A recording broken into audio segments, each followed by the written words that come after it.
Sejauh ini, bagaimana PT GSM berhubungan kerjasama dengan WOM Finance?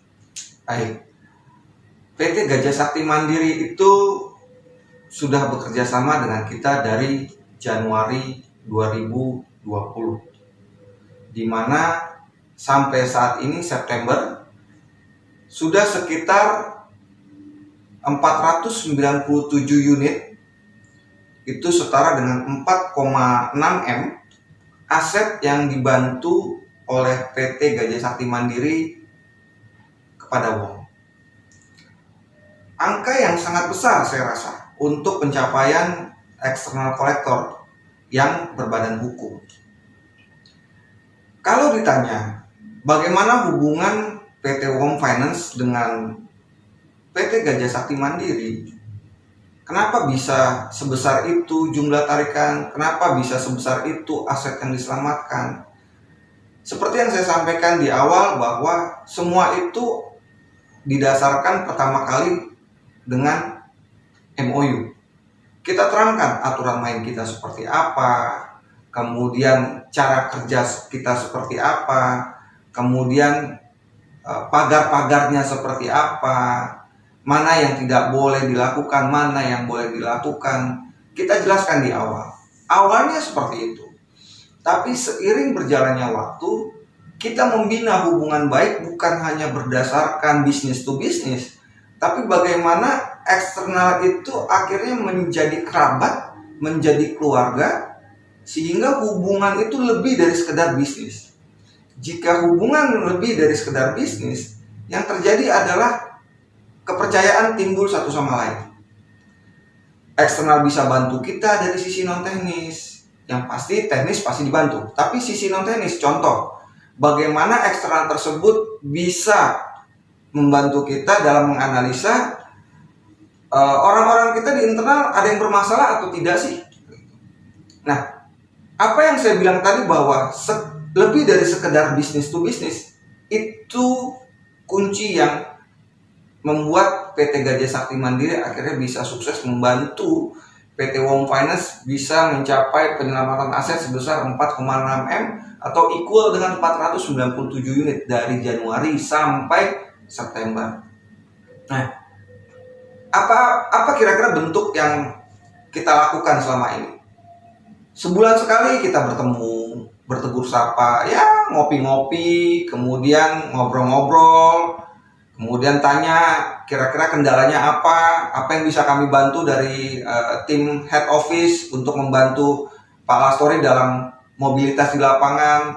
Kemudian pada saat momen-momen di mana ownernya Bang Lastori ulang tahun, kita sowan, ya kita kasih bingkisan, walaupun nggak mahal tapi bentuk perhatian itu yang membuat PT Gajah Sakti Mandiri merasa ini lebih dari sekedar bisnis. Ini sifatnya lebih ke arah kekeluargaan, kekerabatan, sehingga loyalitas itu muncul.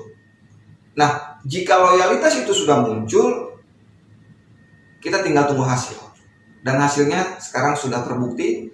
Dan saya berharap lebih banyak Gajah Sakti Mandiri lain di setiap cabang ataupun di setiap area yang pada akhirnya membuat PT Wom Finance jauh lebih sukses dari apa yang dilakukan sampai saat ini oleh PT Gajah Sakti Mandiri yang ada di regional Jatase. Jadi saya tambahkan satu lagi, hanya memegang 5 cabang: Tangerang, Mauk, Cikupa, Balaraja, Ciledug. Hanya pegang 5 cabang tapi kontribusinya sebesar 497 unit equal dengan 4,6 M. Bagaimana jika PT Gajah Sakti Mandiri bisa berada di cabang-cabang lain atau di area-area lain? Itu fungsi kita untuk membentuk, menimbulkan atau melahirkan PT Gajah Sakti Mandiri yang lain, sehingga Wom Finance bisa lebih hebat lagi dari yang sekarang. Saya rasa itu.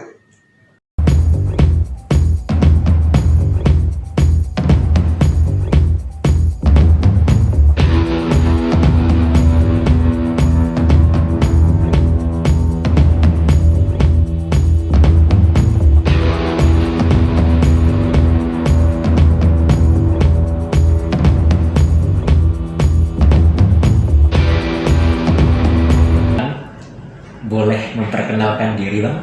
Ya, selamat pagi. Nama saya Lastori Gajah SH. Saya Direktur PT Gajah Sakti Mandiri yang bermitra dengan Wom Financial. Saya punya putri 2, putra 3. Alamat tinggal saya itu saat ini di Ruko Taman Jati, Permai Blok A1 nomor 21 sampai 23A. Untuk di dunia jasa penanganan udah berapa lama, Bang? Kurang lebih 22 tahun ya.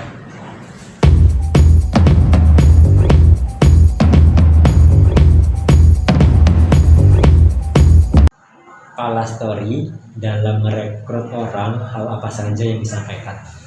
Kalau dalam merekrut orang itu, Pak Lastori yang pertama menyampaikan yang pasti kejujuran, Bang. Soalnya ini kan menyangkut tentang kerjaan kita kan uang.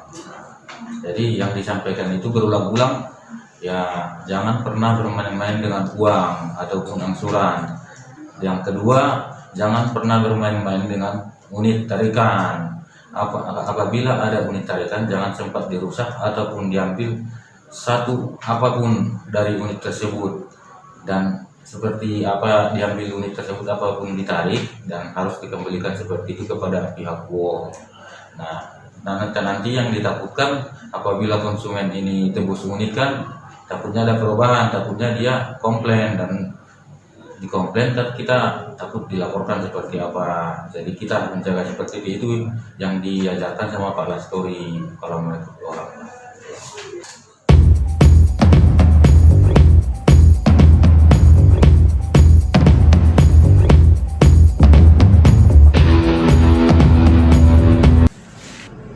Kemungkinan terburuk apa yang membuat Abang itu harus mengganti anggota tim di lapangan, Bang? Kemungkinan terburuk yang pasti kalau sudah rekan-rekan atau tim di lapangan sudah tidak menjalankan SOP di luar dari real, pasti saya tidak mau itu.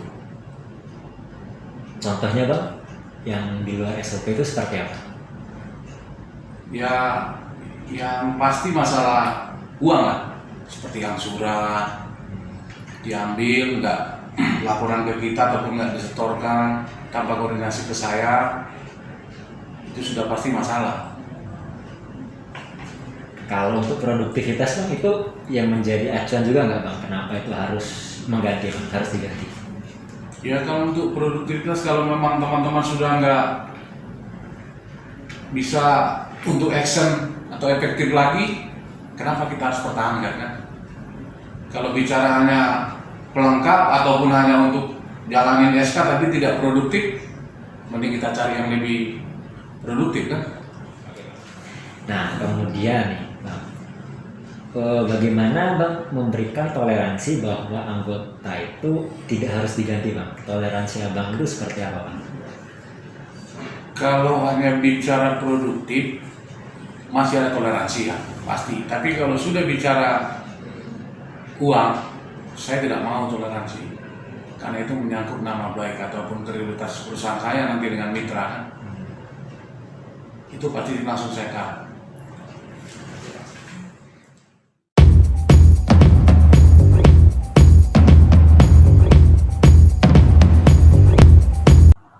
Pengalaman eksekusi yang paling menarik bersama Pak Lastori itu seperti apa, Pak? Pengalaman saya yang paling menarik oleh Pak Lastori ketika menangani ormas ya. Ormas datang ke kantor saat itu karena unitnya ada mengaku konsumennya atau kliennya itu datang dan unitnya sudah ditarik oleh timnya Pak Lastori. Dia mengaku sebagai ormas LPK atau Lembaga Perlindungan Konsumen. Dia mengaku dari Dan Mogot, LPK Dan Mogot, karena memang unitnya pada saat itu ditarik unit cabang Dan Mogot. Dan mereka awalnya bertemu dengan saya. Nah, ketika itu beliau nadanya cukup keras pada saat itu, dan alhamdulillah ketika saya telepon Pak Lastori juga datang. Nah, pada saat itu juga nadanya juga sama, cukup keras, dan dia menyudutkan bahwa pada saat ini pandemi gitu. Jadi konsumen ketika ditarik sudah ada instruksi dari Bapak Presiden bahwa ada penangguhan gitu. Tapi ternyata ketika dilihat di kartu piutangnya itu sudah tertunggak 8 bulan waktu itu. Ormas ini masih tetap bersikeras untuk meminta unitnya itu agar segera keluar pada saat itu. Terus bersikeras, Pak Lastori memang cukup tenang ya menghadapi konsumen atau ormas, dan ormas tersebut cukup marah juga, jengkel, dan akhirnya beliau mengeluarkan kartu identitas ormasnya. Dan Pak Lastori juga tidak kalah sigap. Pak Lastori juga mengeluarkan kartu identitasnya karena memang beliau adalah bagian dari ormas BPPKB Banten, bahkan beliau adalah biro hukumnya. Dan sempat pada saat itu ketua dari LPK itu ditelepon oleh Pak Lastori, bahkan di loudspeaker oleh Pak Lastori, dan video callan lah saat itu. Dan semua tercengang ketika ketuanya bilang itu senior saya, dan alhamdulillah semuanya beres ya, ditangani oleh Pak Lastori. Akhirnya mereka bayar angsurannya dan ada biaya fee-nya juga dibayar.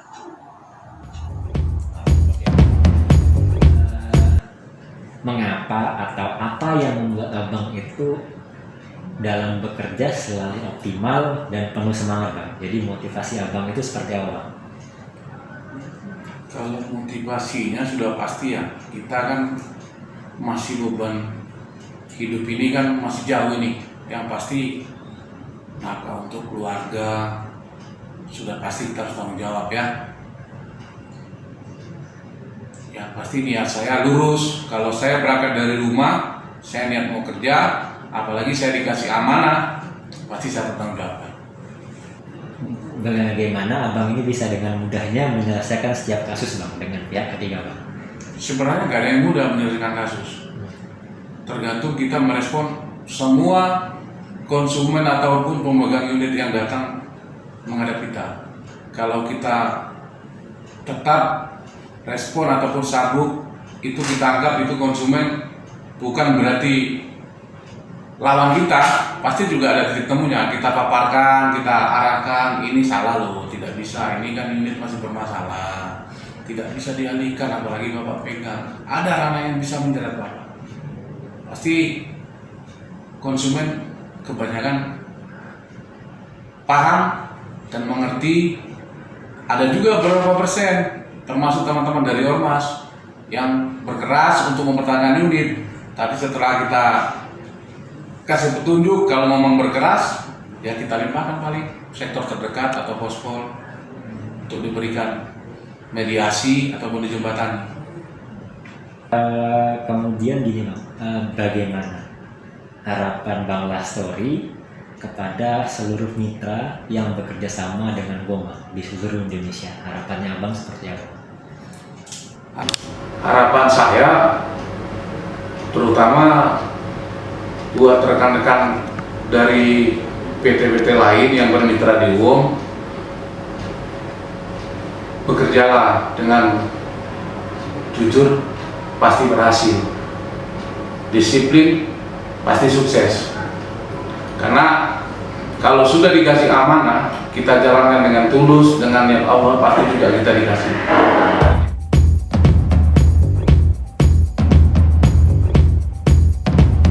Terima kasih buat Pak Lastori. Terima kasih Pak Lastori. Tarigan sebagai Kepala Cabang WOM Finance Cabang Gading Serpong mengucapkan terima kasih kepada Pak Lastori sebagai Direktur Utama PT Gajah Sakti Mandiri